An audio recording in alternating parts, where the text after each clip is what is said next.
होते ज्येष्ठ सरकारी म्हणायचे संधीमध्ये जसं पुढे गेले वक्ता असताना मला माहिती आहे की समोर बसलेले ज्येष्ठ सरकारी असंही मला म्हणता येईल. आज पालकवर्ग इथे उपस्थित आहे, विद्यार्थी कार्यकर्ते सर्वांना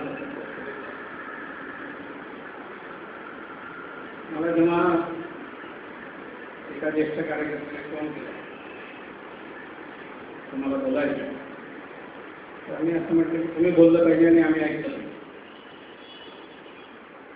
पण नंतर मी विचार केला की कार्य बाहुल्यामुळे त्या कार्यकर्त्यांना वेळ नसेल, आपल्याला जे काही सूचना आली आहे त्याप्रमाणे आपण आपला वेळ चांगला घालवावा म्हणून गेले 8-10 दिवस मी काहीतरी विचार करत होतो, शोधत होतो, वाचन करत होतो. त्यात मला एक फोटो सापडला, 2 फोटो आहेत. 1989च्या विजयादशमीला डॉक्टर मुळे यांच्या गच्चीवरती विवेकानंद सेवा मंडळाचं उद्घाटन झालं ते फोटो आहे. आणि त्यावेळेला मला आठवत आहे रोहित काळे, कौस्तुभ कुलकर्णी, प्रसन्ना गांधी, एक 4-5 कार्यकर्ते आणि अन्य काही सदस्य आणि एक या टेबलाच्या उंचीचं पण साधारण या आकाराचं एक खोका आहे. त्या खोक्यामध्ये 35 पुस्तकं ते आम्ही दिलेली, म्हणजे आम्ही तिथे निरनिराळ्या लोकांनी विद्यार्थ्यांनी गोळा केलेली पुस्तकं एकही विकत आणलेलं नव्हतं. 35 पुस्तकं, 15 कार्यकर्ते. मग अशी पद्य म्हटलं, गंगा क्या करती है. गंगा काय सांगते, गंगोत्री छोटीच असते पण ती वाहते, त्याचं रक्षण आहे आणि ती वाहत असल्यामुळे शुद्धता, पवित्रता, सात्विकता हे त्याच्यामध्ये आहे. आणि मग त्याचा एक मोठा महानद तयार होतो. 22 वर्षापूर्वी ज्या काही 4-5-6 कार्यकर्त्यांनी असं ठरवलं की आपण अशा पद्धतीचा उपक्रम सुरू करावा, तेव्हा फार मोठा विचार केला होता. आपण खेडेगाव दत्तक घ्यायचं आहे किंवा आपण अजून काहीतरी मोठे मोठे उपक्रम करायचे, ते ज्ञानमंदिर बांधायचे, असं काही विचार त्या काळात साधा विचार होता की इंजिनिअरिंगची पुस्तकं महाग असतात आणि मध्यमवर्गीयांना ती पुस्तकं घेणं हे जरा दुरापास्त असतं, तर आपण ते सुरू करू असं कार्यकर्त्यांना माहिती. त्याच्यापेक्षा ज्येष्ठ जे लोक होते त्यांना असं वाटत होतं की या निमित्ताने इंजिनिअरिंगचे विद्यार्थी एकत्र आणत आहेत.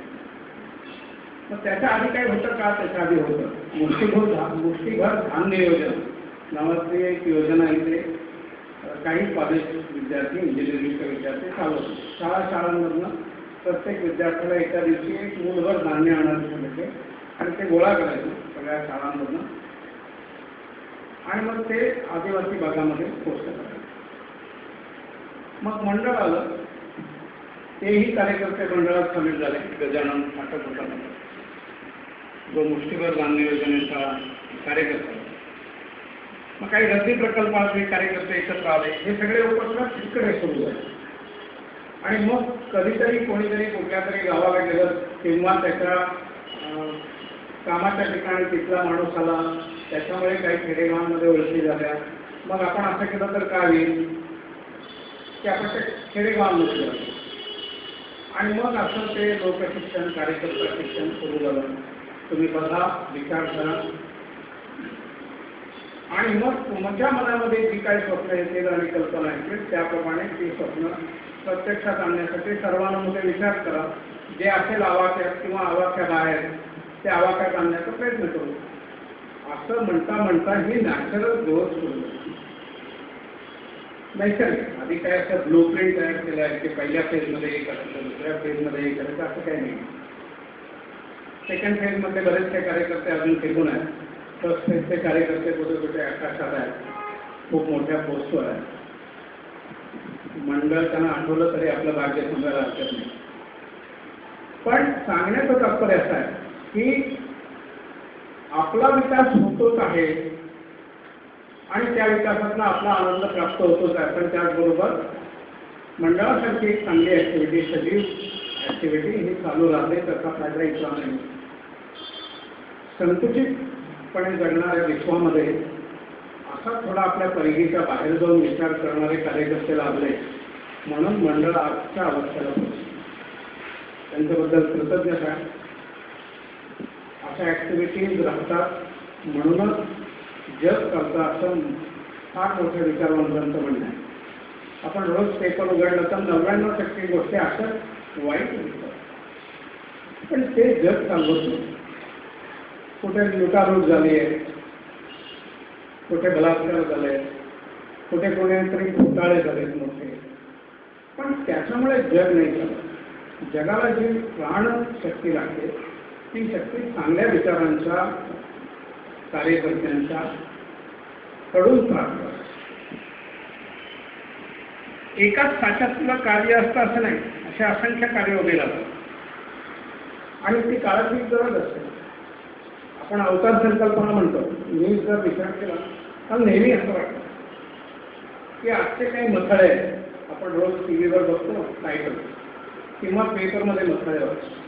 कालचा एक आग्ररेखाचा मथळा होता, मेणाचं सरकार आणि शेणाचं प्रशासन. मी वाटलं 100 वर्षांनी ज्याला आगापिछा काही माहीत नाही त्याने समजा हे टायटल सुचवा तर तो म्हणाल हो, त्या काळात सरकार मेण नावाच्या एका भौतिक गोष्टीचं होतं, मग ते मेणाचे पुतळे असणार आणि प्रशासन हे शेणाचं असणार. त्याचं काही कोणी ट्रान्सलेशन करेल, कारण मराठी आउटडेट होईल, मग भूभार ॲडमिनिस्ट्रेशन अशा पद्धतीने तसं होईल. आपण आता हसलो बरेच जण संकल्पना, पण असे टायटल्स बघा, कोणीतरी कोणाच्या तरी पाठीत संजय खुबल, पुढे आगापेक्षा माहीत नाही. मग त्या काळात लोक एकमेकांना असे पाठ करून त्या पाठीत चाकू मारायचे. चाकू म्हणजे एक धारदार वेपन. अशा पद्धतीने त्याचं इंटरप्रिटेशन होईल. आपण नेहमी पुढे काय घडेल या संकल्पनेने हसलो, पण आपण आपल्याला हसण्यासारखं आहे जर आपण मागच्या संकल्पनांचे अर्थ असेच काढले तर. आता विजयादशमी आहे, लहान मुलांना विचारलं काय करता रे त्या दिवशी, आम्ही सरस्वती पूजन करतो शाळेत जातो. थोडी समज यायची असते म्हणून सरस्वती पूजन, पाटी पूजन, पुस्तक पूजन असं होत. त्यानंतर थोडा मोठा झाला, कॉलेजला जायला लागला किंवा विचारलं तो म्हणतो शाळेला दांडी, कॉलेजला दांडी, जरा मजा करवा. माझे 2 विद्यार्थीचे बसले, कालच माझं लेक्चर झालं त्यांच्यासमोर. ते म्हणतात कसली दांडी, तुम्ही इथे आहात करत. पण कॉलेज विद्यार्थी म्हणतात थोडं जरा बाहेर पिकनिक मजा करू. थोडे मोठे लोक सर्व्हिसला जातात, कंटाळतात, यातायात. आम्हाला म्हणतात की काय नाही आज मजा घरी. दसरा या संकल्पनेचा अर्थ काय माहिती नाही. अगदीच कोणी शोधून विचारला तर नवरात्र, गरबा, दांडिया, रात्री नाचणं, मजा करणं, नवीन ड्रेस आणणं आणि टिकड्यांवर नाचणं. आपल्या सगळ्या संकल्पनांना आपण फारच जनरलाइज करून टाकतो, फार सोपं केलं. इतकं सोपं केलं की त्याच्यात मूळ जायचं काही कारणच नाही. मग कथांमध्ये आपण गेल्यानंतरही तसंच होतं. त्या कथांमध्ये खोल शिरण्याचं कारण नाही. आणि माझा एक स्वभाव विचित्र आहे, मी त्या थोडा बंडखोर वृत्तीचा आहे. तर ते असं कसं असेल म्हणजे उदाहरणार्थ एक कोणीतरी भरतंतू नावाचा ऋषी आहे, त्या ऋषीकडे कौत्स नावाचा शिष्य आहे आणि तो नंतर 12 वर्षात 14 विद्या शिकला आणि म्हणून तो म्हणाला गुरुदक्षिणा उद्धट नव्हते शिष्य करत त्यावेळेस. पण गोष्ट अशी सांगते की तुम्हाला नाही घ्या, भरतंतुला नको मला, तू शिकला याच्यातच मला खूप आला, हे वास्तव आहे. पण म्हणलं नाही घेतलंच पाहिजे. त्या राग आला म्हणे. 14 वर्षे सुवर्ण मुद्रा. एक तर निर्लोभीपणाचा अगदी टोक असणारे ऋषीमुनी 14 कोटी सुवर्ण मुद्रा कशासाठी मागते. मग विचार केला मंडळाचे कार्यकर्ते मागतात, ज्ञान मंदिराचे काहीतरी शॉर्टफॉल भरून काढायचं, तसं मागत तुझ्या आश्रमाला काहीतरी लागलं असेल मागत. पण मग तोच म्हणाला मी आणणार कुठून. मग तो गेला म्हणे रघुराजाकडे. रघुराज म्हणला माझ्याही खजिन्यात नाही आहे. म्हणला पण इंद्रावर स्वारी करू. मग तो इंद्र खूप घाबरला. मग तो कुबेराला सांगितलं की तू त्या शहराच्या बाहेर कुठेतरी एक जागा शोध, तिकडे त्या सुवर्ण मुद्रांचा वर्षाव कर. मग कुबेराने ते केलं. मग राजा म्हणला घेऊन जा. म्हणला नाही, मला 14 कोटी मोजून दे. ते मोजायला माणसं बसवले. उरलेलं काय करायचं? हा म्हणाला मी घेणार नाही. रघुराज म्हणाला मी नाही घेणार. मग ते उरलेले दान धर्म करून मला याच्यात नाही एकच कळलं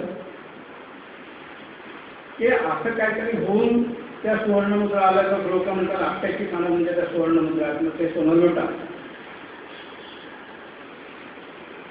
संकल्पना अशी आहे की इंद्र नावाची कुठली तरी एक व्यक्ती आहे, राजा आहे, सुबत्ता आहे त्याच्याकडे. पण त्याचा सुबत्ता जरी असली तरी त्याच्या मनात भीती आहे, माझ्यावर कोणतरी राज्य करेल, माझं इंद्रपद जमवून घेईल. माझ्याकडे सद्गुण आहेत पण ते संपतील दिसत नाही. वाईट दृश्य स्वच्छ दिसतंय काय समोर चाललंय, पण ते पाहायचंच नाही. काहीतरी वेगळा करतो मांडून वेगळ्याच पद्धतीने पाहायचं त्या गोष्टीकडे. कार्यकर्ते काम करतात, नक्की काहीतरी व्यस्तचित्रच असणार. अरे एवढा वेळ कुठून देतात? पैसे मिळतच असणार. लायब्ररीत बघा किती हजार सदस्य असतील, मग गुणिले एवढे गुणिले तेवढे, नक्की काहीतरी मिळालं. म्हणजे आपल्या पलीकडे 18 वर्ष ॲडमिशनचं काम करायचं. मला कोणी म्हटलं तुम्ही ॲडमिशनचं काम करत आला, काहीतरी असणार म्हटलं एक काम करायला आणि बघ. पण अशी संकल्पनाच नाही की स्वच्छपणे कोणी काम करत असेल. नाही नाही, अजिबात नाही. का विचार करतो माणूस? समोर आहे तर का बघत नाही स्वच्छपणे? काल मी एक आर्टिकल वाचवलं, त्याच्यात छान वाक्य होतं, आपण चूक केली तर ती सहज झाली असं माणूस विचारतो, आणि दुसऱ्याने केली तर ती हेतुपुरस्सर झाली असं त्याच्यावर आढळलं. हेतुपुरस्सर त्याने कुठल्या परिस्थितीत चूक केली? म्हणजे आपल्या बाबतीत आपण वकील, दुसऱ्याच्या बाबतीत न्यायाधीश. अरे अशी स्थिती कशी काय होती? याचा अर्थ माझ्या कुठल्याच पद्धतीच्या विचाराला आणि बुद्धीला मी योग्य बळण लावलेलं नाही. आणि मग याच्यावर उपाय काय करायचा शेवटी? हा विचार झाला की हे सगळे राक्षस किंवा असुर, असुर म्हणजे कोण? असुशू रमनते ते असुरा असे आपल्या संस्कृतमध्ये स्वच्छ वाक्य. मी नेहमी असं करतो की त्याची उत्पत्ती जाऊन शोध. आता मगाशी म्हटलं धूम्राक्ष किंवा धूम्रलोचन म्हणजे काय? धूर. मग धुराचा डोळा असा असणार नाही, डोळ्यासमोर धूर असं असू शकतो. मद मोह मत्सर लोभ याचा धूर असू शकतो ना, आणि त्याच पडद्यातनं मी बघू शकतो. मग तसं मी विचार केला की असुर म्हणजे काय? असुशू रमनते इथे असुरा. मी जे सगळं सांगतो त्याच्याने कृपया तुम्ही राग मानू नका. पण मी भौतिक गोष्टीतच रममाण. मी एका तुरुंगात राहतो सध्या, बाळकुंडला. तुरुंगच म्हणतो त्याला. कोणी कोणाचं दार उडतच नाही.